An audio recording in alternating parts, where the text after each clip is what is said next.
أعوذ بالله من الشيطان الرجيم. بسم الله الرحمن الرحيم، والصلاة والسلام على سيدنا محمد وآله الطاهرين. صلوا على محمد وآل محمد. اللهم صل على محمد وآل محمد. Continuamos con la sexta clase de autodesarrollo. Autodesarrollo. Clase 6, inshallah. Vamos ahora a ver como título de la última de estas clásicas del autodesarrollo: instrucciones prácticas, recetas. Una instrucción práctica o instrucciones prácticas para el autodesarrollo, para el viaje espiritual, para el peregrinaje espiritual.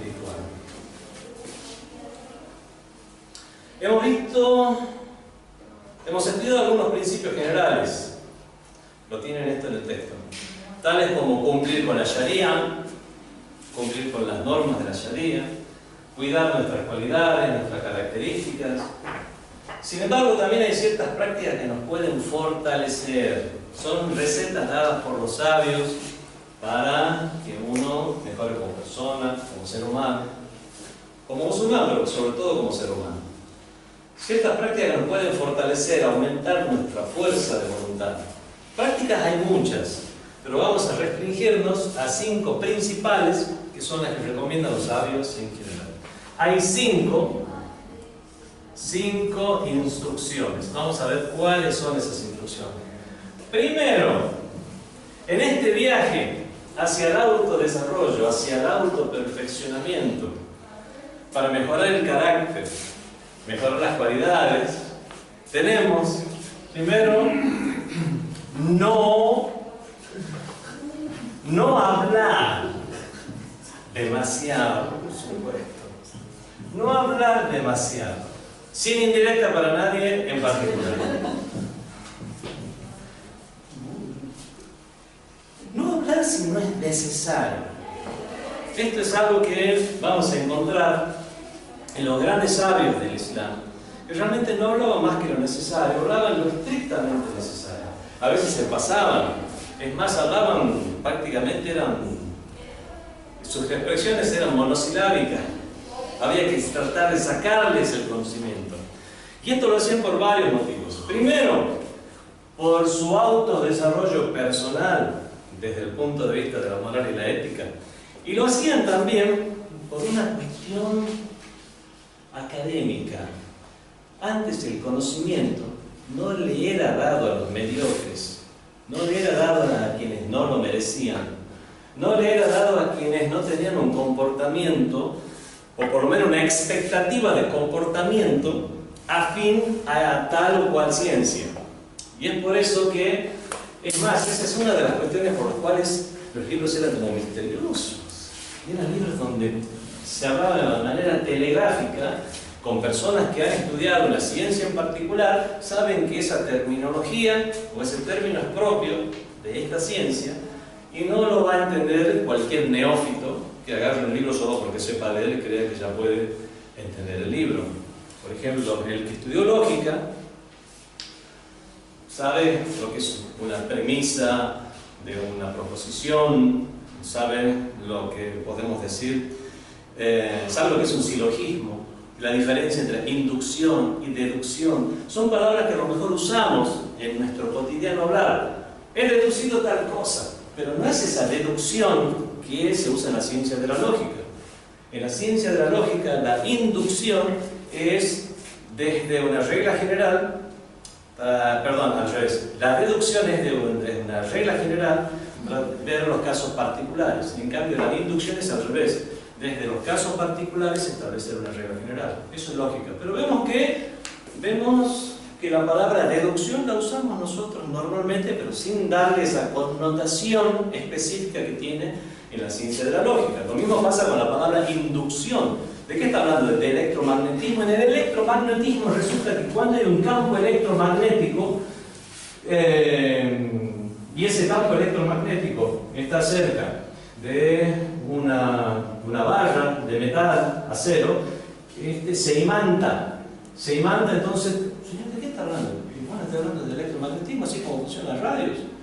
Las radios funcionan de esta manera, tanto para enviar señales como para las señales electromagnéticas, y se induce, hay una inducción. No, señor, usted se fue por las ramas, se fue por otra cosa. Esa no es la inducción del electromagnetismo, es la inducción de la ciencia de la lógica.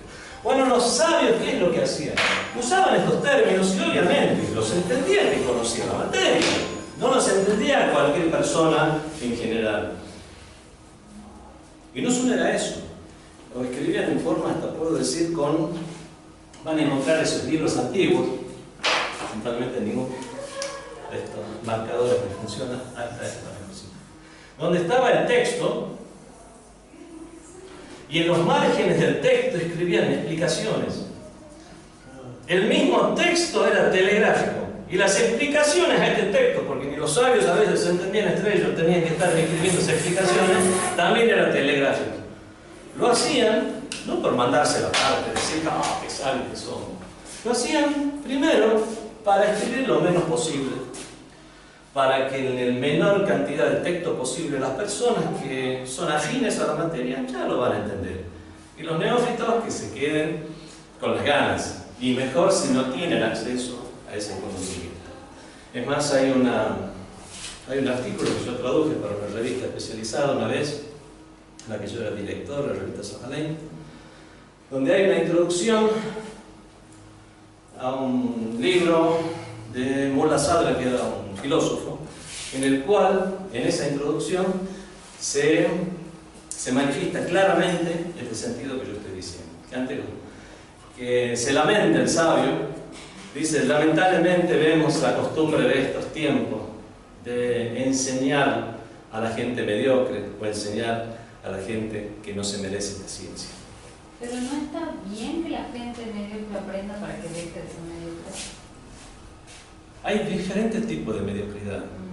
Hay mediocridad de mente y hay mediocridad de conocimiento. Aquí se refiere obviamente a los que tienen mediocridad de mente, aquellos que buscan un conocimiento para obtener los datos y con esos datos usarlos de una manera no santas o usarlos directamente, tener un conocimiento que después no lo van a aplicar y va a ir en su propio detrimento. Entonces a eso se refieren los sabios, cuando enseñarle a alguien que realmente tenga esa capacidad de asimilar ese conocimiento. Obviamente hay que instruir a las personas, y en el Islam la primera ley que fue revelada en el Islam fue Iqra, lee. Y vemos cómo en el Islam se dio tanta importancia, aprender a leer, a alfabetizarse, a tener cultura general. Estamos hablando de algo un poquitito, podemos decir, a otro nivel. Sobre todo en lo que hacen los conocimientos religiosos. A veces los conocimientos religiosos, personas se habitúan a tenerlos y no practicarlos, y quedan como conversaciones de café o de fin de semana. Y bueno, y eso se transforma en un hábito y hasta peligroso. Tienen cápsulas de conocimiento y no una formación. Tienen informaciones sueltas y no una formación. Y con esas informaciones sueltas, lamentablemente pueden o seguir un tema o formular expresiones de tenor religioso e incluso llegar a creerse sabios, o que pueden llegar a cuestionar un juicio de la Sharia, por ejemplo. ¿Y por qué las niñas a los 12 años ya tienen que usar el hijab? ¿Por qué a los 9? Dicen, ¿por qué? Señor, esas son las normas de la Sharia. ¿Saben lo que hicieron los juristas islámicos para establecer todas estas cuestiones de la Sharia, ya sean las cuestiones devocionales, de la vestimenta, las cuestiones de la ley de talión, las cuestiones de la herencia, como algunas escuelas islámicas disponen la herencia de una forma, la escuela chiita de otra manera? Hay una pequeña diferencia por ahí. Todo esto se hizo con el aprendizaje de disciplinas, sobre todo con los medios antiguos. Duraban por lo menos 40 años, 30 o 40 años las personas en tener ese conocimiento para poder tener esa capacidad de extraer las normas políticas a través de sus fuentes originales y con métodos correctos. Y ahora una persona únicamente con 3 o 4 cápsulas de conocimiento decía, a ver, yo voy a leer el Corán, voy a leer un libro, yo entiendo árabe, así que voy a leer este libro y ya está. es suficiente. Vemos que eso lamentablemente es algo que se ha dado en el mundo islámico, personas no capacitadas que han formulado opiniones que lamentablemente fueron en contra del mismo Islam. Todas estas salvajadas que vemos hoy en día de estos grupos extremistas provienen de ese tipo de personas, sin una formación real. Personas sin una formación real como Muhammad ibn Abdul Wahhab. Muhammad ibn Abdul Wahhab era una persona que los colonialistas británicos eligieron precisamente al ver que era una persona soberbia, pero con ignorancia compuesta, inculto, pero que se creía sabio porque tenía 2 o 3. Tenía un padre sabio y tenía un hermano también que era un sheikh, que lo criticaron en sus posturas. El hermano de Muhammad ibn Abdul Wahhab. Muhammad ibn Abdul Wahhab tenía estas ideas raras, pero no se atrevió a hacerlas públicas hasta que no murió su padre, por vergüenza de él. Cuando murió su padre las hizo públicas y ya se convirtió en esta secta tan extremista y salvaje, tan dura, tan corto de mira, que ya se comenzó a hablar de esta secta como el wahhabismo. Su hermano, apellidado, ¿cómo se llama? Ibn Wahhab también, obviamente, escribió un libro en contra de su hermano, As-Sawa'iq al-Muhriqa, los destellos que incendian en respuesta a su hermano o a las ideas de su hermano. Vemos cómo su misma familia no aceptó lo que dijo este devenido sabio islámico cuando realmente no lo era. Vemos que cuando queda como una conversación de café no hay ningún problema, pero si pueden llegar al punto de que personas autodidactas sin la formación suficiente emitan falsos dictámenes sobre el Islam de motu propio, con poca cultura o con una cultura direccionada hacia una tendencia en particular, es peligroso. Vemos que son los verdaderos sabios, tanto sunitas como chiitas, sabios de la Universidad de Al-Azhar. Lamentablemente la Universidad de Al-Azhar perdió todo ese esplendor que tenía en los años 50, en los años 60, donde era realmente un referente para todo el mundo islámico. Personas intelectuales del Islam, realmente eran personas de mucho renombre. Hay un sheikh que tiene unas ideas bastante modernas, se llama Muhammad al-Ghazali, se llama igual que el Ghazali del famoso sufi, pero no, es uno contemporáneo. Muhammad al-Ghazali, por ejemplo, tiene una serie de libros y artículos, todos realmente, pienso que si caen estos libros en manos de los grupos extremistas, estos que cometen masacres en Medio Oriente, lo van a condenar a muerte por todas estas ideas modernas que él propone. Bueno, este tipo de intelectuales, lamentablemente, ya no surgen hoy en día de la Universidad de Al-Azhar por una cuestión de insolvencia económica y el apoyo económico dado por parte de Arabia Saudita, cuna del wahhabismo, a las mezquitas y difusores en todo el mundo, lamentablemente ha mermado la influencia de la Universidad de Al-Azhar. Y vemos cómo han ocupado estas personas que están en contra de la filosofía. Los wahhabitas están en contra de la filosofía, dicen está prohibido estudiar filosofía, porque uno puede caer en el ateísmo. No lean los libros de filosofía. No, musulmanes me digan, no lean tal libro. Nosotros nos enorgullecemos de decir, nosotros seguimos el Corán, aquel que dice وَبَشِّرْ عِبَادِي, albricia mis siervos, الَّذِينَ يَسْتَمِعُونَ الْقَوْلَ, aquellos que escuchan las palabras, وَيَتَّبِعُونَ أَحْسَنَ, y siguen la mejor. Esos son los musulmanes que siguen a ese Corán. No aquellos que dicen, no lean tal cosa, no lean tal otra. Están prohibidos el libro de filosofía del wahhabismo. Es más, está prohibida la ciencia de la lógica. Sabios que dicen, está prohibido eso de la lógica. Desde hace una década de esta parte comenzó a haber una renovación dentro del mismo salafismo, wahhabismo. ¿Qué tienen de sabio entonces? No entiendo. Memorizan el Corán, el idioma árabe, le dan mucha importancia al idioma árabe. O sea, toda la parte externa de lo que es una persona. Por eso se considera sabio, por eso. En general. Es por eso que son tan cortos de miras. No está en su mismo chiismo, ¿no? Porque hay sunitas realmente, como dije, busquen a este señor Adnan Ibrahim, que se pronuncia, muchas veces nos responde a los chiitas en varias cuestiones, obviamente que no es chiita, pero busquen a Adnan Ibrahim, están subtitulados al castellano sus videos. Vamos a ver un intelectual sunita respetable, acorde a estos tiempos y acorde al Islam del profeta de las primeras épocas. Lo cual, hacer, digamos, esa confusión para estos extremistas es imposible. O este hombre, Muhammad al-Ghazali, bueno, creo que de él no están traducidos las cosas del castellano. Vemos que hay sabios del Islam, no solamente chiitas, de todas las escuelas, personas de renombre, intelectuales, pero el problema es cuando este conocimiento cae en estos neófitos. Bueno, nos hemos salido bastante del tema. Estamos hablando de las instrucciones del autodesarrollo. El primero teníamos no hablar demasiado. No hablar demasiado es algo que todos los sabios, más que lo necesario. La gente puede pensar que esto no es muy importante. Si no, podemos decir que es una cuestión de estética. No es tan así. Pero de hecho lo es. Debemos tratar de hablar solo cuando sea necesario. Desafortunadamente las personas cometen muchos tipos de pecados que están relacionados con la lengua. Hay muchos hadices que hablan de la virtud de refrenar la lengua. Algunos eruditos han contado hasta 70 tipos de pecados de este estilo: la calumnia, la mentira, la maledicencia. Podemos decir, eso podemos. Dijo el profeta del Islam: guarda tu lengua.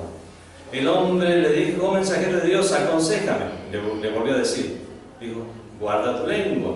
Y por tercera vez, bueno, que me siga aconsejando. Y le volvió a decir: guarda tu lengua. Ay de ti, hay algo más de lo que la gente recoge con su lengua que haga que sean arrojados de luces al fuego. Los pecados de la lengua harán que lamentablemente en el día del juicio final sean arrojados de luces al fuego, o sea, de cara en la tierra. Eso es una expresión en árabe para decir la forma en que serán tratados. Una razón por la que hablar puede ser causa de tantos pecados es porque siempre estamos hablando. Continuamente hablamos, porque es fácil hacerlo, es gratis. No necesitamos hacer ningún esfuerzo. No necesitamos instrumentos, entrenamiento, dinero. Es por esa razón que tenemos menos control de lo que decimos. Es gratis en cuanto a medios, materialmente es gratis, pero espiritualmente no es gratis. Nos puede salir bastante caro. Incluso si lo que decimos no está prohibido, aún así no debemos decirlo a menos que sea necesario. No solamente tenemos que abstenernos de decir lo que está mal, incluso lo que está bien, si no es necesario, no es el momento oportuno, también hacer silencio.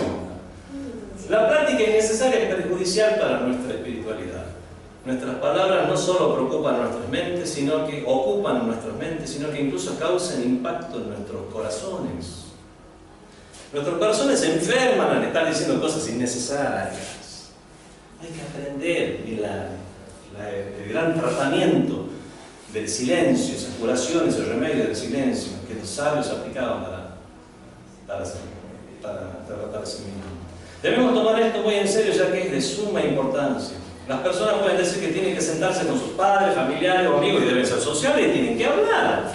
En estas circunstancias, por supuesto, debemos hablar, pero aquí estaremos hablando con un motivo, estaremos hablando con un propósito. Vamos a tratar de cumplir con la recomendación de Dios, de establecer vínculos con los parientes, de incluso sacar alguna broma cuando uno está con los amigos para tratar de infundir la alegría en sus corazones. Infundir alegría en el corazón del creyente es algo que tiene muchísima recompensa. Por lo tanto, no estamos hablando de estar callados en absoluto. Hay que hacer bromas, por supuesto, y bromas y no hay ningún problema con eso. La cuestión es cuando uno habla de más. Provocar la alegría al corazón de un creyente es un acto de adoración incluso. Sin embargo, hay una enorme diferencia entre alguien que dice algo para hacer feliz a los demás y una persona que se burla de los demás. La persona, lamentablemente, si no refrena su lengua, si no tiene control de su lengua, que bajo el título de broma terminará burlándose de los demás. Por lo tanto, debemos cuidar nuestras palabras. Nadie dice que hay que quedarse mudo, nadie dice que no hay que hablar con los demás, sino refrenarla. Refrenar en el sentido de tener control sobre la misma. No abrir la boca y que salga lo que tenga que salir. Debemos cuidar nuestras palabras. Hay un hadith muy interesante del profeta del Islam que le dijo a sus compañeros: si no fuera porque habláis demasiado y por esos malos pensamientos que llegan a vuestro corazón, habríais podido ver lo que yo veo y lo que yo oigo. Vemos qué tan grave es el asunto este de lo que uno habla en vano y de lo que uno se pone a escuchar que no es correcto. De acuerdo a algunos hadices, el silencio es una forma de adoración. Se cita al Imam Ali que dijo: "Afdal al-ibada as-sabr, as-samt wa intizar al-faraj". La mejor de las adoraciones es la paciencia, el silencio y la espera del alivio. Se refiere a la manifestación del la ibada as-samt. No hay adoración como el silencio. El silencio es adoración. Aprendan a hacer silencio. As-samt rawdat al-fikr. El silencio es jardín de la reflexión. Esto porque cuando uno está en silencio, su mente comienza a disfrutar de la belleza del mundo espiritual. Hay gente que realmente no puede estar en silencio. Está en su casa incluso. Voy a dejar prendido el televisor y me voy a hacer algo más. Para que haya un ruido, para que no se sientan solo. Le tienen miedo a la soledad, se tienen miedo a su propia soledad. Y realmente eso es un problema. Pero eso inconscientemente, digamos, o conscientemente. No estoy hablando de algo halal o haram, no estoy hablando de algo prohibido, de algo lícito. A mí me ocurre, yo por ejemplo, me encanta la soledad, yo estar solo para mí, nada, si yo puedo despachar a un chico con mi mamá, Mariana despachar a mi mamá, con amiga, yo me quedo solo en el momento. Bueno, vamos a mandar clarificaciones profundas. Está grabando. Por eso. ¿Está mal? No está mal, al contrario, ya vamos a ver, después de enumerar cuáles son los consejos, vamos a ver la virtud de cada uno. Hay una virtud en el hecho de disponerse de tiempos privados para sí mismo, aunque eso creo que está enumerado en el número 5, ya lo vamos a ver. Yo pensar, tomando en cuenta tanto que menciona la mente, y bueno, yo he tenido oportunidad de leer algunas cosas sobre la mente, psicología, pero es como que la mente tiene algo en el ser humano, como que te entretiene y a veces la mente domina a la persona. Es como lo que yo entiendo en mis palabras, ¿no? Es como que está la mente y está la conciencia de la persona que puede dominar esa mente. Y hay niveles de la conciencia. Claro, y eso quiero saber si en el Islam también es así. Nosotros obviamente consideramos que hay niveles de la conciencia. Hay niveles de la conciencia y nosotros debemos aprender a tener control sobre esos niveles de la conciencia. Hay niveles de la conciencia que debemos formarlos. Por ejemplo, los buenos hábitos hay que disponerlos en un nivel subconsciente para que nosotros ya lo hagamos de manera automática y ni siquiera estemos pensando ni tengamos que luchar contra nosotros mismos para estar haciendo algo o dejar de hacer algo. Eso es habituando un nivel de la conciencia que es inconsciente, digamos. Y hay otros niveles de la conciencia donde nosotros es como si fuéramos otra persona que nos está mirando. Claro. Bueno, ese otro nivel de la conciencia realmente es bueno tener conciencia de ello para poder manejarlo. Entonces nos reconocemos que nuestra alma tiene algunas inclinaciones hacia el bien, algunas inclinaciones hacia el mal, como ya expliqué alguna vez cuando hablé sobre al-nafs al-ammara, el alma que tiende hacia el mal, el nafs al-lawama, el alma que reprocha, y el nafs al-mutmainna, que es el alma sosegada. El alma que reprocha, ¿a quién va a reprochar? Se reprocha a sí mismo. O sea que hay niveles de la conciencia. En otro nivel se reprocha a este primer nivel de la conciencia, que es al alma que tiende hacia el mal. Obviamente estos niveles de la conciencia no solo los... No es que el Islam acepta lo que dijo Occidente. Prácticamente el Islam fue el que infundió en el Occidente este tipo de conceptos. Freud, el maestro de Freud, creo, estuvo mucho tiempo en Turquía, tuvo mucha relación con un sufi turco y fue a través de este sufi turco que acopió incluso estos términos de al-nafs, que es el yo, y tenemos también el yo, el ego. Todo eso lo tenemos incluso en la tradición islámica y en el bagaje espiritual islámico, sobre todo de las personas dedicadas a la espiritualidad, los sufis, etc.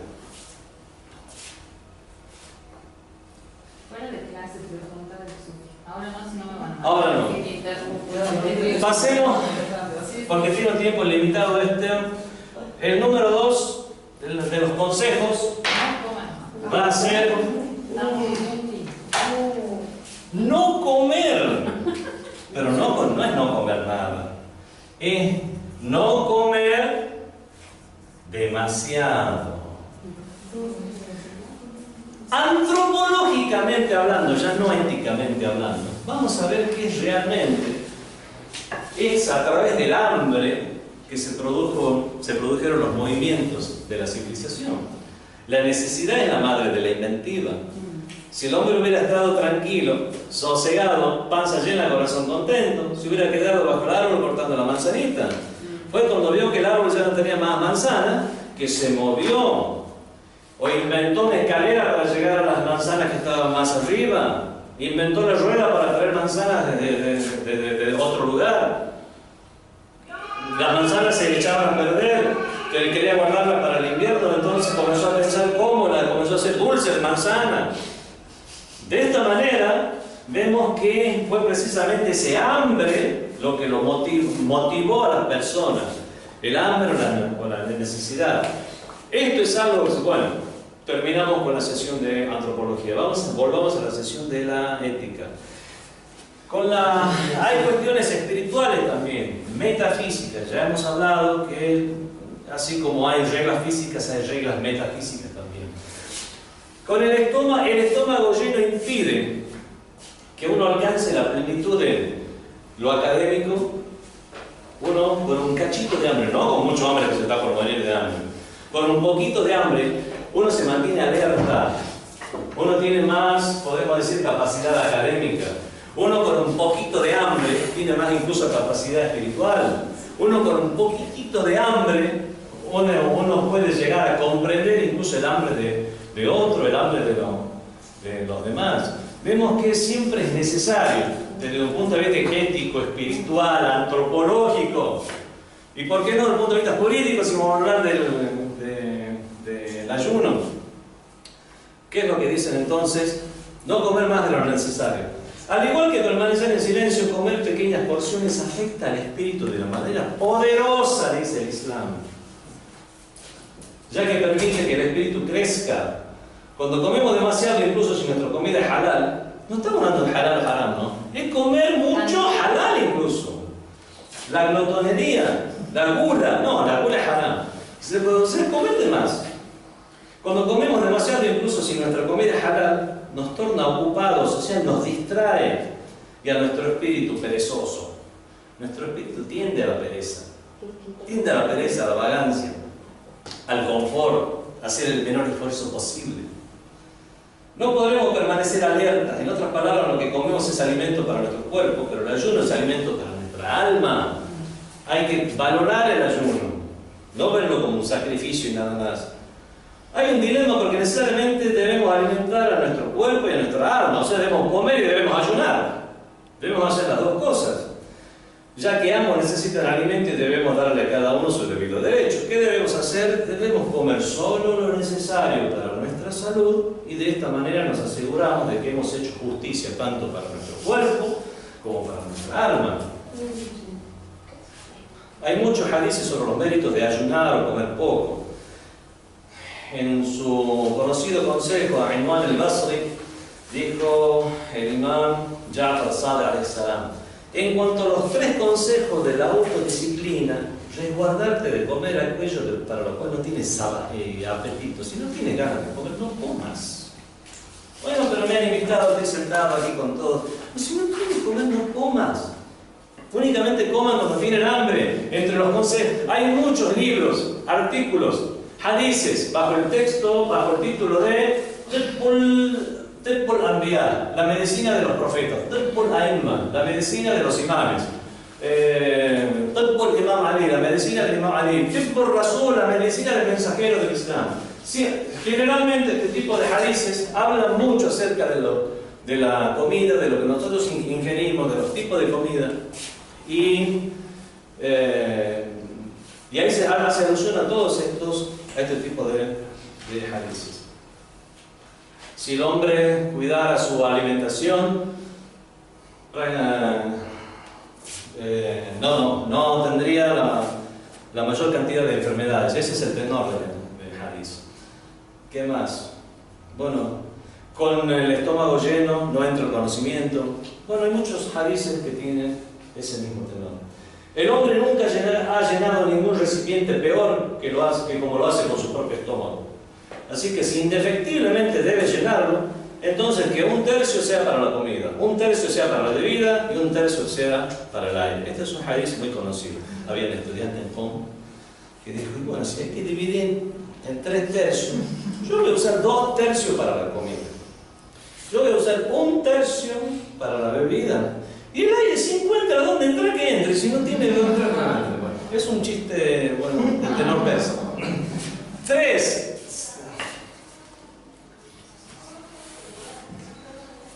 No dormir. Bueno, también. Demasiado.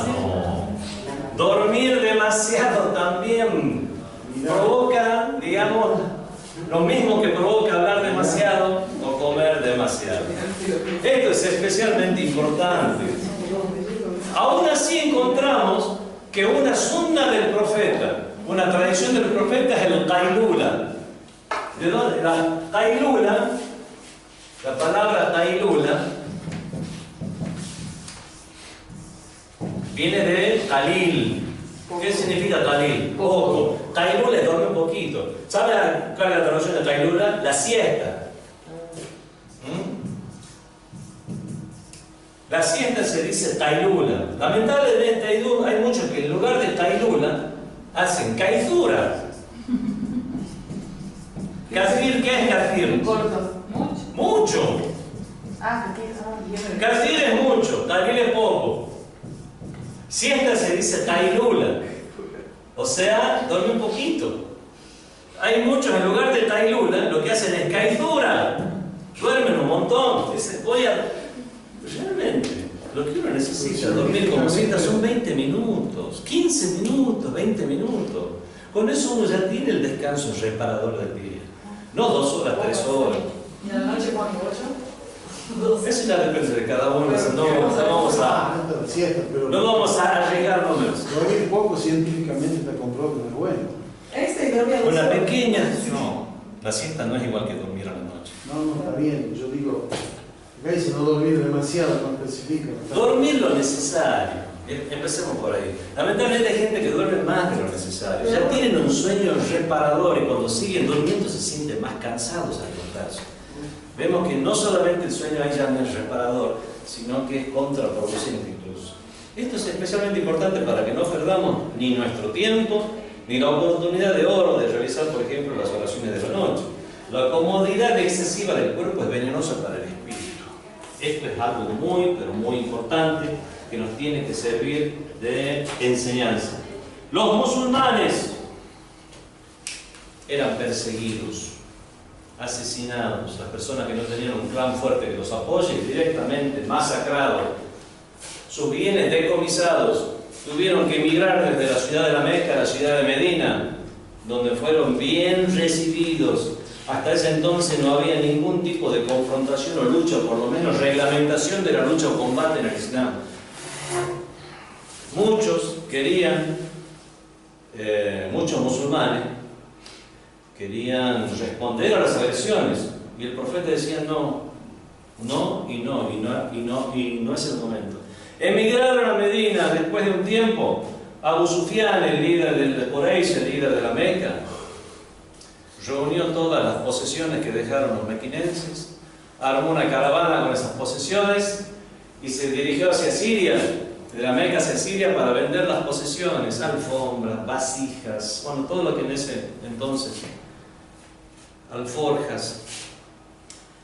Y bueno, y eso fue Vox Populi, podemos decir. Llegó incluso esa información a Medina. Le pidieron al profeta del Islam, por favor, danos autorización para recuperar nuestras propias pertenencias. Fuimos asesinados, fuimos desterrados.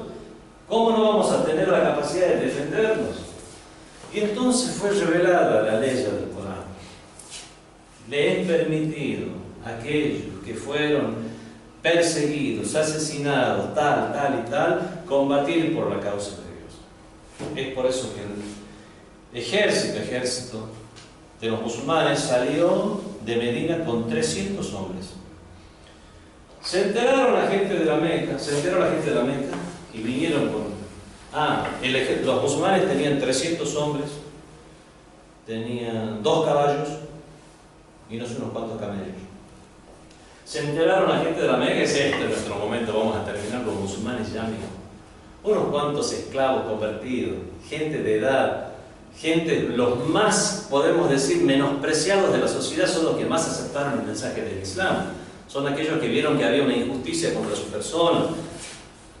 Y es por eso que la mayoría no eran grandes luchadores, ni eran combatientes. Es más, el profeta les dijo a los ancianos: se tiñen el pelo, por favor, así no lo ven de lejos y no lo menosprecien. Es por eso que algunos dicen es preferible teñirse en el Islam. No, el profeta lo dijo al principio de la prédica. En la época del Imam Ali le dijo: ¿y nos teñimos o no nos teñimos al final? Dicen: que quiera que se tiña, el que no quiera que no se tiña. Dice. El profeta cuando pidió eso a la gente era cuando los musulmanes eran minoría, y en las guerras, cuando veían los incrédulos las caras de los ancianos, digamos, se envalentonaban más. Es una táctica de guerra también. La cuestión es que entre ancianos, niños, esclavos recién liberados, personas realmente que no tenían ningún tipo de instrucción, se juntaron 300 personas. Juntaron, creo, 2 o 3 camellos, 2 caballos, creo que eran. Y los incrédulos dijeron: vamos a armar un ejército donde eran más de 1000 y tantos. Tenían como 100 caballos o algo así. ¿Qué más? Como 100 camellos. Y un montón de caballos. Y llegaron a enfrentarse en un oasis que estaba en medio del camino, que se llama los oasis, o el oasis de Badr, los pozos de Badr. ¿Cuántos eran los musulmanes? ¿Cuántos eran los incrédulos? Y todos luchadores y guerreros que vinieron, jóvenes que les prometieron riquezas, botines. Los musulmanes, a pesar de su poca cantidad de número y con la promesa de Dios, dice: si son creyentes, un creyente puede contra 10 incrédulos. Y efectivamente fue así. Los musulmanes vencieron en la primera gran batalla del Islam, la batalla de Badr. Realmente fue algo, podemos decir, una epopeya para los musulmanes. Se acrecentó su fe. Eran pocos en número, pero tenían esa fe, tenían esas ganas, tenían, podemos decir, esa confianza en Dios. Peleaban motivados, eran militantes del Islam, podemos decir. Los incrédulos volvieron con la cabeza gacha, con el rabo entre las piernas, volvieron a la Meca. Dijeron: nos vamos a preparar para el año que viene, porque nos vamos a tomar venganza. Y los musulmanes ya saben lo que se están metiendo. Al año se dio la batalla de Uhud. ¿Cómo le fueron los musulmanes en la batalla de Uhud? ¿Por qué le fue mal? Porque no hicieron Uno de los análisis que hicieron los grandes sabios del Islam fue el siguiente. Primero, cayeron en la soberbia. Pensaron que ya lo hicieron ellos solos, como si Dios no interviniera. Ya está, ¿quién puede con nosotros? Pero hay un factor mucho más importante ahí. El factor fue que estuvieron un año en Medina y en ese año mejoró su situación económica. Vinieron de pasar hambre, sed, dificultades, problemas con ellos mismos, con sus hijos, con sus familiares. Vinieron y estuvieron ahora en un confort, se mejoró su calidad de vida. Al mejorarse su calidad de vida, podemos decir que se aflojaron. Se relajaron en todo sentido. Entonces comenzaron a tener bienes, a comerciar, a tener propiedades. Los medinenses que los ayudaron se hermanaron con los medinenses, por lo tanto eran como si tuvieran un gran clan ahora, no se sentían parias de la sociedad. Y lamentablemente, por el hecho de haber mejorado su calidad, confort, su calidad de vida, confort y un poquito de soberbia que lo mezclamos, y bueno, todo eso, esa receta, dio por resultado que los musulmanes le fueron como la mona en la batalla de Uhud. Perdieron en la batalla de Uhud, pero realmente fue terrible lo que pasó en la batalla de Uhud. Y muchos pensaron: ¿y qué es lo que pasó aquí?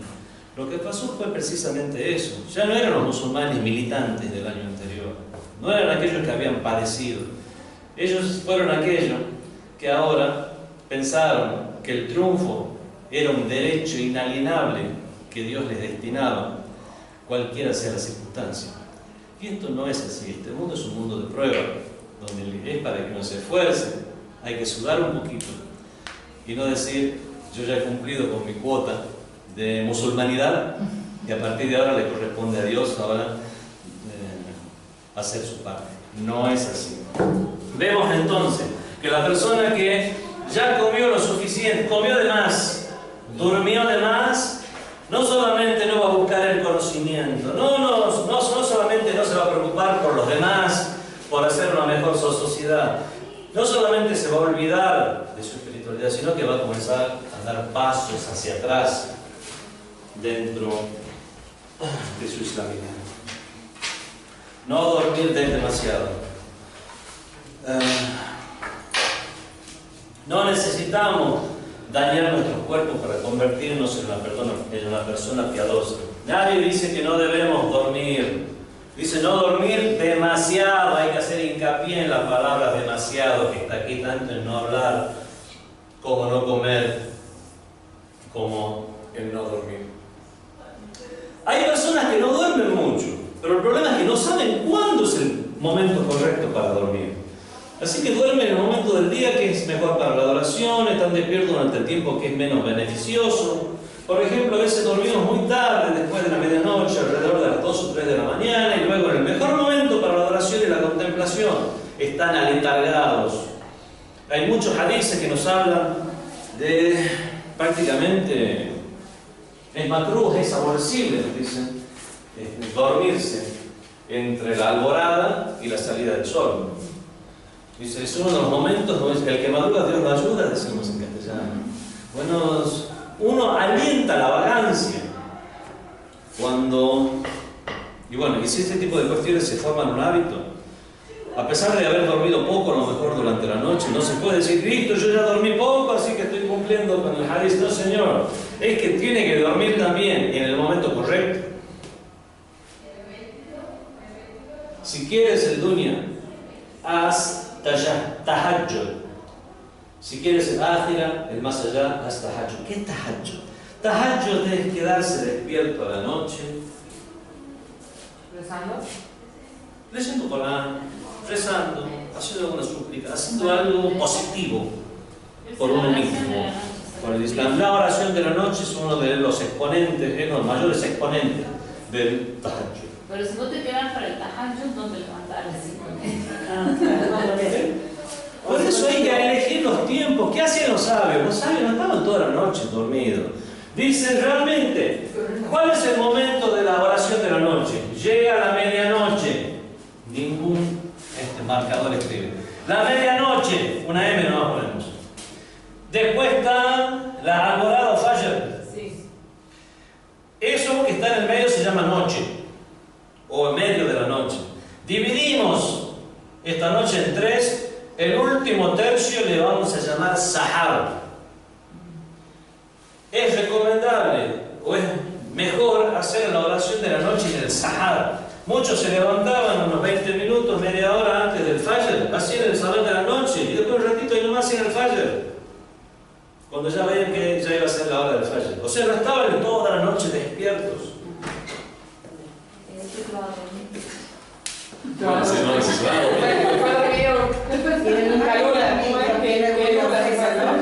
En el Maghrib creo que tampoco no es bueno, ¿no?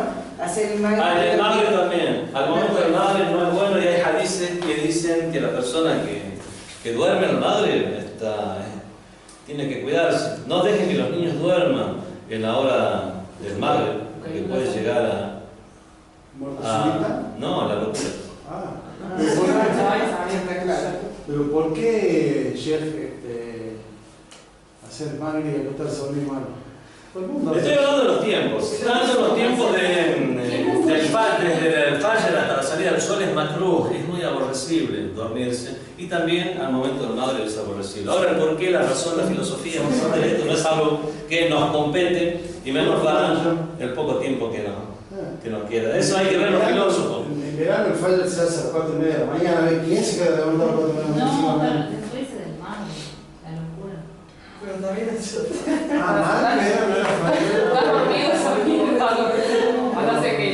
Pasemos entonces a la cuarta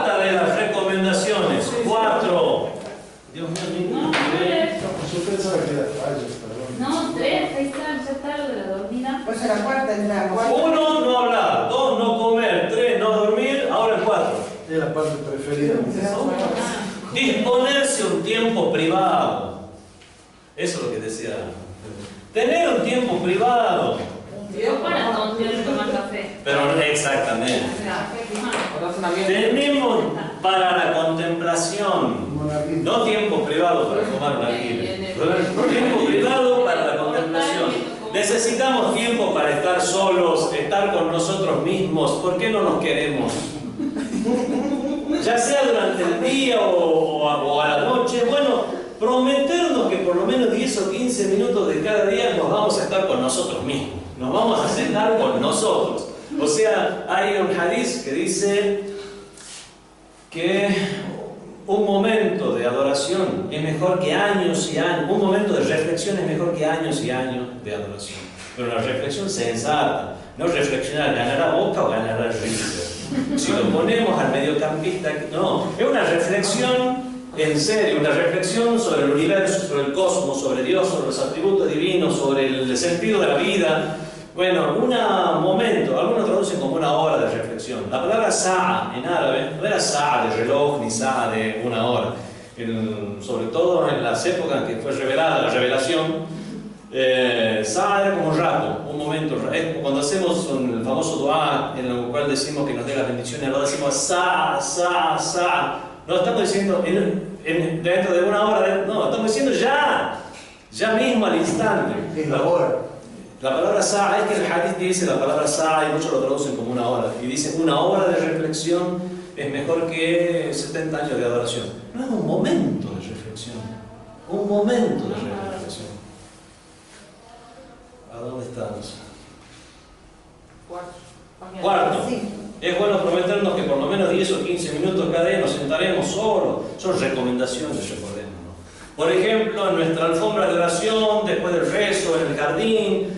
Esto es suficiente para empezar, ¿no? Con el tiempo apreciaremos estos momentos privados, de tal manera que desearás que tu día entero transcurra de esa manera. Esto hará que tu vida se vuelva estable, ya que invertir este tiempo crea un espacio privado en el corazón. De esta manera puede ser activo en la sociedad y al mismo tiempo tener paz interior. Uno se puede tener las dos cosas. Esto puede suceder si pasas algún tiempo físicamente solo. Somos seres humanos, necesitamos cables a tierra. Necesitamos a veces pasar un momento real solo para habituarnos a la contemplación, a la reflexión, y después podremos seguir haciendo eso aunque estemos en medio de la gente. Pero porque somos seres humanos y necesitamos cables a tierra y referentes materiales, a veces es bueno comenzar estando solos realmente. ¿En qué debemos pensar cuando estemos en privado? Esto es importante también. En los atributos, acciones divinas, en las cosas que hemos hecho, en las cosas que deberíamos haber hecho. Y deberíamos decidir si estamos progresando o no. Hadith tanto del profeta como del Imam Ali. Hasibu anfusakum qabla an tuhasabu. Computen ustedes mismos vuestras acciones antes que otro les compute vuestras acciones. Ustedes mismos vean cuál es su situación antes que venga el momento del cómputo y que les digan cuál es su situación. Hasibu anfusakum qabla an tuhasabu. Ver si estamos progresando o no. Dijo el Imam Ali alayhi salam, hadith que ya dije en varias oportunidades y por diferentes ocasiones. Man istawa yawmahu fahuwa maghbun. Quien tiene 2 días iguales en su vida podemos decir, se ha defraudado solo. 2 días iguales. 2 días iguales en el sentido ayer, hoy. ¿Qué diferencia hay entre los dos? Nada, son iguales. O sea, no progresé en nada, ni materialmente, ni académicamente, ni espiritualmente, ni socialmente, ni sentimentalmente. Estoy igual que ayer, me he defraudado solo. Manistaba, ¿qué hago aquí? Es lo mismo cuando el Corán dice, lee tu libro hoy, solo te bastas a ti mismo. Suficiente serás tú hoy para hacerte el cómputo. Entonces vemos que ese cómputo tratemos de nosotros hacerlo en este mundo, para nosotros hacer una evaluación propia antes que nos hagan el cómputo en otro lado. Si hemos hecho algo incorrecto, debemos tratar de remediarlo. Si no somos lo suficientemente fuertes, deberemos fijar alguna sanción sobre nosotros mismos, imponernos una sanción. Por ejemplo, Las personas se preguntan qué deben hacer cuando saben que algo está mal. Y no quieren hacerlo, pero lo siguen haciendo una y otra vez. Yo no quiero hacer esto. ¿Dónde vas? Pues lo voy a hacer. Por ejemplo, algunas personas dicen que no tienen control sobre su ira y preguntan qué deben hacer al respecto. Hay que comenzar a hacer algo al respecto. Dicen que están enojados debido a un problema psicológico, que no pueden hacer nada al respecto, que eso está fuera de su control. Y bueno, hay que empezar a hacer un movimiento. Quien no hace un cambio, no piensen. Dios no cambia la situación de un pueblo hasta que el pueblo se cambie a sí mismo. No esperen un cambio si ustedes no empiezan con un cambio, hagan el esfuerzo. Hay gente, bueno, hay un chiste en castellano, obviamente no es muy islámico que digamos, dice, Dios mío, ¿por qué no me gano la lotería? ¿Por qué no me gano la lotería? ¿Por qué no me gano la lotería? Y se le aparece en sueño, o Dios, o un ángel, y dice, bueno, por lo menos te comprate el billete. Hace algo, viene la lotería, si vas a comprar por lo menos lo que me pones la lotería. Bueno, pero traten de hacer un cambio. Hay hadith, si ustedes se acercan a Dios un paso, Él se acercará a 10. Den el paso, por lo menos. Debemos entender que Dios nos ha dado autocontrol. Pero el problema es que nosotros mismos podemos no ejercer ese autocontrol que tenemos, pero como no lo hemos ejercitado, entonces pareciera como que no lo tenemos. Todos tenemos ese autocontrol. ¿Y entonces qué es eso de la sanción? Imponernos sanciones. Por ejemplo, decir, cuando yo haga esto, que no lo quiero hacer, pero lamentablemente lo hago, me voy a imponer a mí mismo alimentar un poco. O me voy a imponer a mí mismo, o sea, hacer algo positivo, bien. Que voy a dar tanto de sacar. O voy a hacer a mí mismo algo, qué sé yo, acarrear algunas bolsas que para un lugar que hacen falta, para la escuela. De esa manera uno se impone a sí mismo la sanción. O incluso más simple, incluso algo que está al alcance. Le voy a dar correr 10 vueltas a la manzana. La próxima vez que se enoje va a pensar un poquito. Internamente va a ser subconscientemente un cambio. 10 vueltas a la manzana, no enojarme. 10 vueltas a la manzana, no. Algunos se van a enojar. Después van a traer... No. Si ya lo tomé como regla, y el hombre es un animal de costumbres. Si ya lo tomé como regla y sé que de eso va a traer aparejado que yo después tenga que ir a dar 10 vueltas a la manzana corriendo, no me voy a enojar. O por lo menos, esa es una forma, son recetas. Tal vez a uno no le sirva lo de las 10 vueltas a la manzana, le sirva otra cosa. Cierta vez uno...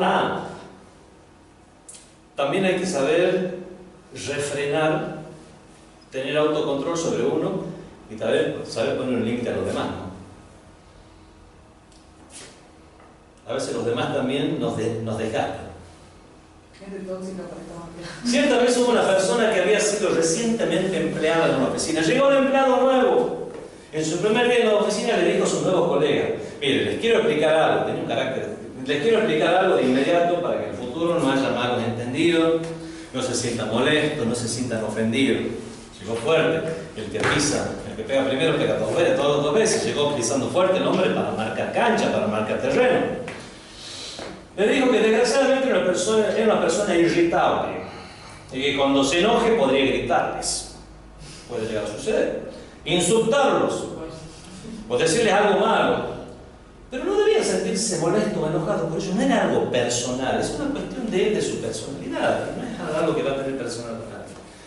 Una persona que estaba escuchando y era inteligente le agradeció al nuevo empleado haber dicho esto. Y era bueno que le hubiera mencionado que sea honesto, para que las relaciones comiencen con honestidad.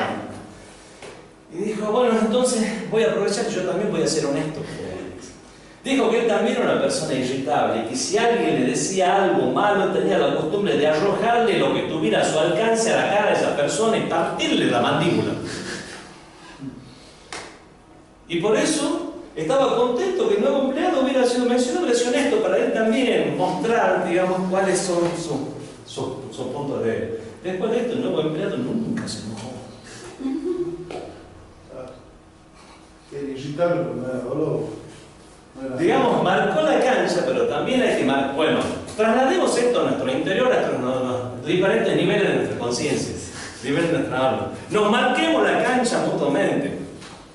Decirle, bueno, señor, usted es enojable, usted se enoja. Bueno, cada vez que se enoje va a ir a dar 10 vueltas a la manzana. corriendo. O va a ir a cargar bolsa para la escuela, va a ir a comprar el almacén y le va a donar a la escuela o al asilo de ancianos. Hemos dispuesto esto como regla. Me voy a dejar de irritar. Me voy a dejar de... A veces estamos enojados y agresivos en casa, pero en el trabajo somos muy tranquilos. Incluso si la gente nos dice cosas malas. Es posible que tengamos autocontrol, pero elegimos no hacerlo. Una cosa es fijar una sanción para nosotros. Por ejemplo, decidir que si nos enfadamos haremos algo que es difícil para nosotros. No tiene que ser algo fácil. Si me llego a enojar, voy a soportar ver el documental de History Channel de ese que hombres que compran y venden cosas. Bueno, ¿qué castigo es ese? Obviamente no es que no me gusta mucho el programa. Bueno, pero no es difícil, no es tampoco. Hay que ser algo que sea difícil, algo que sea realmente desgastante para tu cuerpo, porque si no, ¿a dónde estaría el castigo? Pero en ese caso, una persona que se trae todo, yo no digo que uno tiene que ir gritando en el mundo, eso está mal. Pero sufrió un gran alto estrés o un paro cardíaco, porque supuestamente es bueno desahogarse, pero ¿dónde desahogarse? Estamos hablando de la parte negativa de la parte negativa. Hay una parte positiva que es la de repeler a los demás. Ya hablamos alguna vez de las 4 fuerzas fundamentales del alma: la atracción o pasión, deseo, amor, la repulsión o odio, o ¿qué más? El razonamiento, el intelecto y la imaginación. No, me están prestando atención. Si nos enfadamos, que haremos algo que sea difícil. Debemos mantener esta promesa que nos hemos hecho a nosotros mismos. Debemos prometer que si nos enojamos y decimos algo malo a nuestro cónyuge, a nuestros hijos, a nuestros padres, daremos una cierta cantidad de dinero como sábata, como caridad. O ayunaremos al día siguiente. Voy a tener que ayunar porque ayer me pasé, la verdad que le grité a los chicos. De esta manera nuestra alma aprenderá a comportarse. La ordenaremos, la controlaremos, la disciplinaremos. Esto se llama musharata. Shart significa condición. Esa musharata es, o sea, hacer un pacto, poner condiciones. Yo me impongo a mí mismo esta condición de que si hago tal cosa haré tal otra. Bueno, pasemos esto rápido. 5.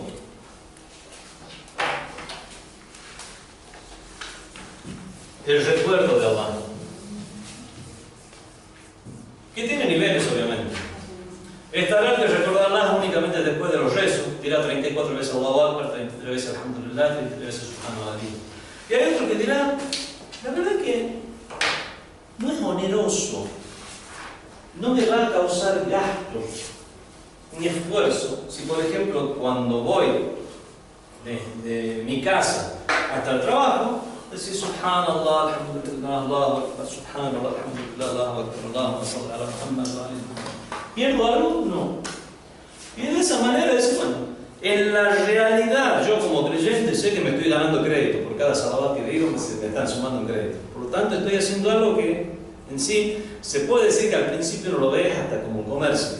Me estoy ganando crédito, me estoy ganando rédito para más allá. Pero después uno ya se habituará a eso y eso va a tener obviamente una consecuencia en su vida.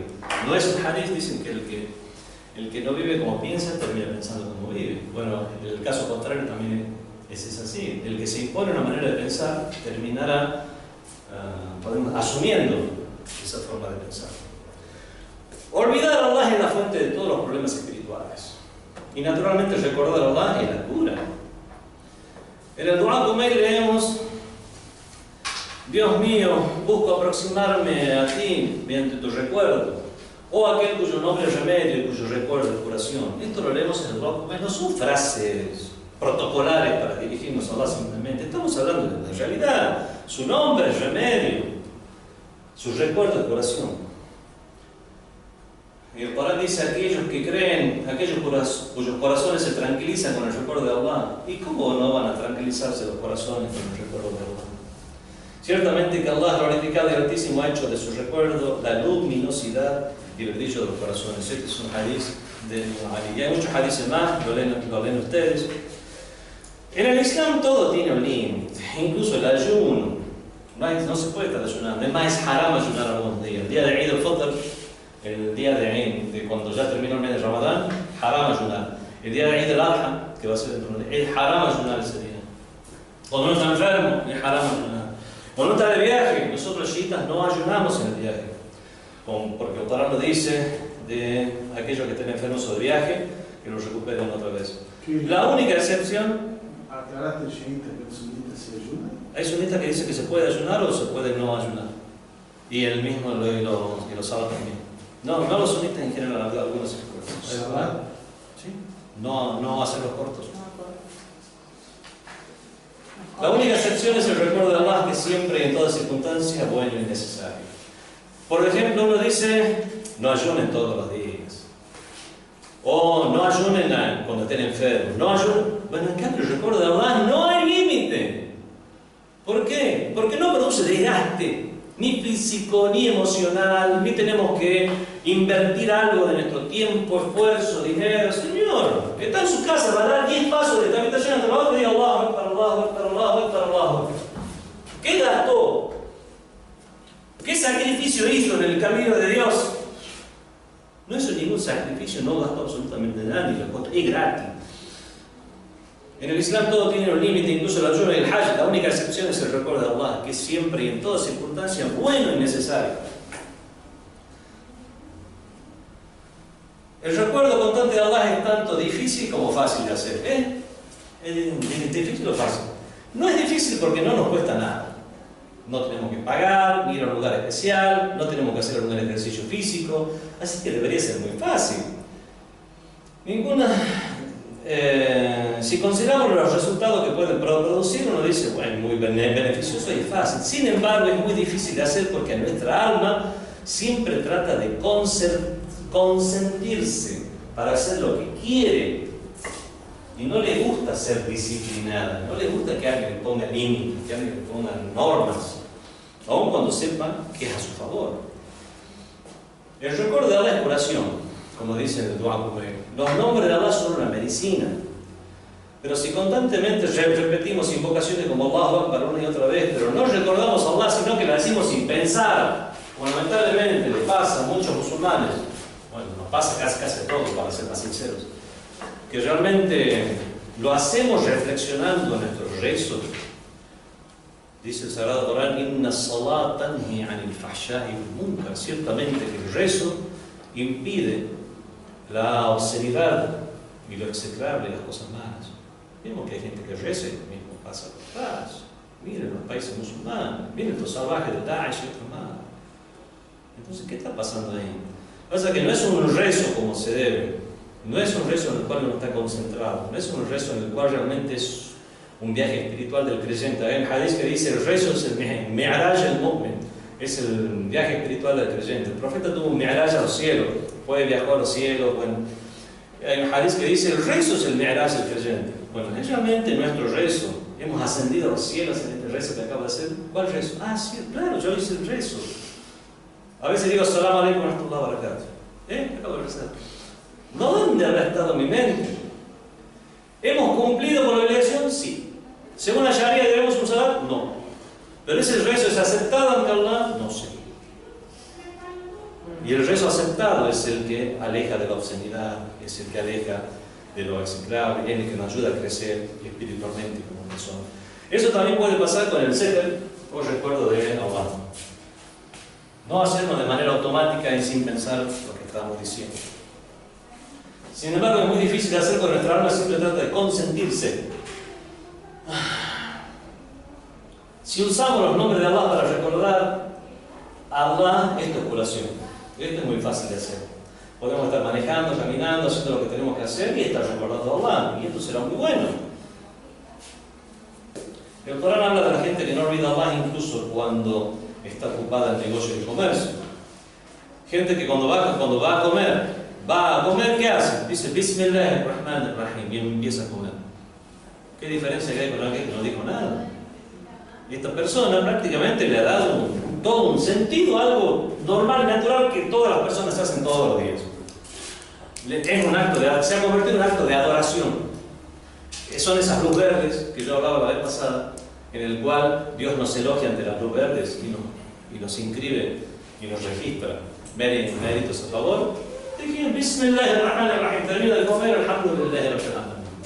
Incluso cuestiones como la intimidad de pareja, cuando dices Bismillahirrahmanirrahim, se convierte en un acto de adoración. ¿Qué diferencia con, podemos decir, alaykum salam, qué diferencia con la concepción de la sexualidad que hay en el catolicismo o que hay en otras religiones? Vemos que en el Islam dice, señores, todo se restringe al matrimonio. Mientras sea todo restringido en la actividad sexual al matrimonio, con decir Bismillahirrahmanirrahim se cuenta como adoración. ¿Qué te parece? Que uno tiene mérito. Tiene mérito. Entonces, bueno, está hablando dentro del matrimonio. Dentro del límite del matrimonio. Entonces vemos que ¿a dónde está lo difícil de recordar a Allah? ¿A dónde está lo difícil? Es gratis. No hay ningún esfuerzo extra. Y podemos tener, mientras estamos jugando con los niños en el parque, también uno puede considerar eso como recuerdo de Allah, conseguir unas pautas muy básicas como las que acabo de decir para comer o ante la actividad o ese tipo de cuestiones. Por lo tanto, el recuerdo de Allah es fácil de hacer. ¿Por qué no lo hacemos? ¿Por qué no nos disciplinamos? Nos imponemos esas normas fáciles. No es una obligación, pero sé que esto me va a convenir. Se recuerda a Allah incluso cocinando, lavando, enseñando, estudiando. Y estas invocaciones son medios para ayudarnos a mantener nuestra concentración. Son medicinas, pero debemos tomar estas medicinas correctamente por medio de recordar a Allah. Bueno, si pasamos algún tiempo privado, a solas, y sabemos dar valor a ese tiempo a solas, y aprendemos a querernos a nosotros mismos, y no a estar siempre prendiendo el televisor, la radio o algo que haga ruido para que nos haga olvidar que estamos solos con nosotros mismos, podemos comenzar a aprender cómo recordar a Allah.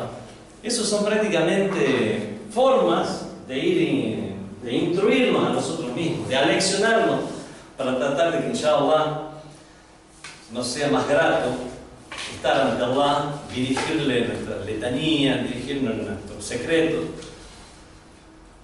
A ver, una sugerencia práctica para incorporar a nuestras actitudes de vida. Sugerencias.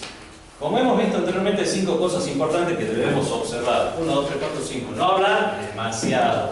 No comer demasiado. No dormir demasiado. Tiempo en privado. Recuerdo, ese sí. Demasiado es mucho, no hay ningún problema. No es igual que estas 3. Con este no hay límites. Privado. Punto 4.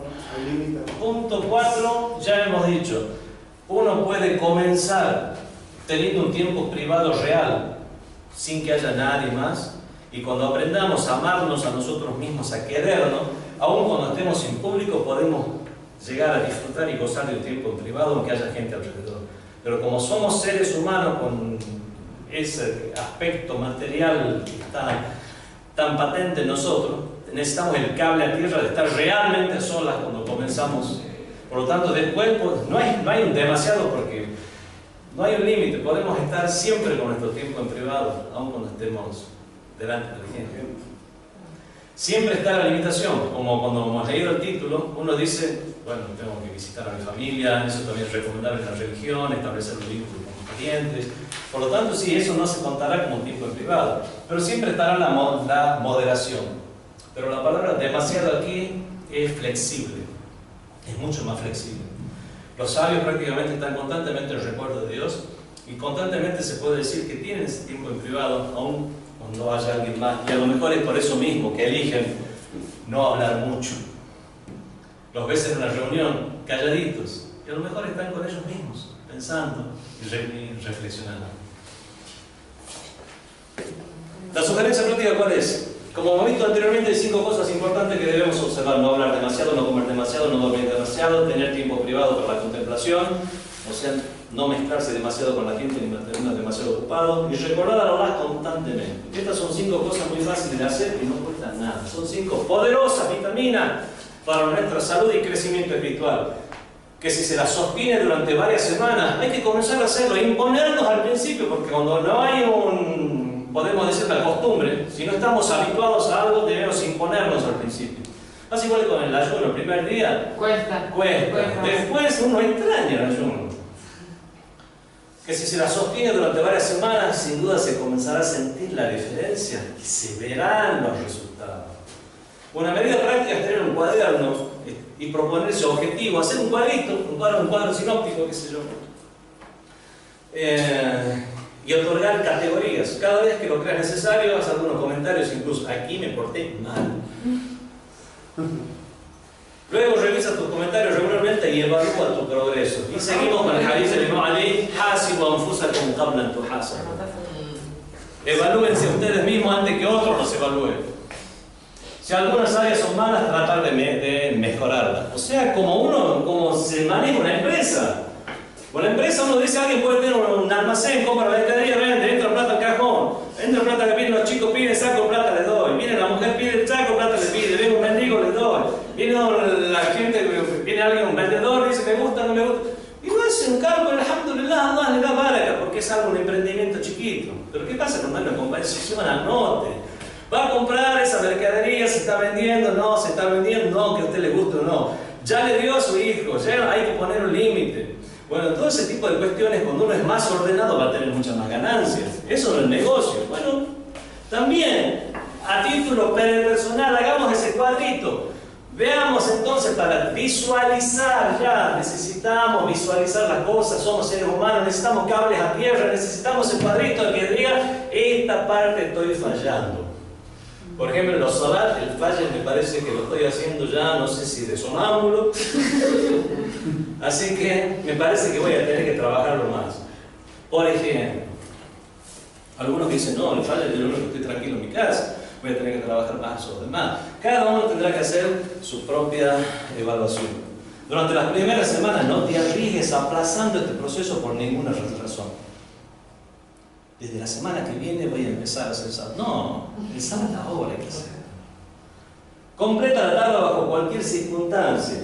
Imponerse esto a uno mismo trae disciplina a la vida de cualquier persona con dos dedos frente, razonables, se va a dar cuenta que esto es beneficioso. Es un análisis FODA, fortaleza y debilidad. En el colegio trabajamos fortalezas y debilidades. Dice Allah subhanahu wa ta'ala en el Sagrado Corán: A'udhu billahi minash shaitanir rajim, walladhina jahadu fina, y aquellos que se esfuerzan por nosotros, lanahdiyannahum subulana, le vamos a guiar por nuestro camino. Ha prometido una promesa de Allah, y Allah no promete sin vano.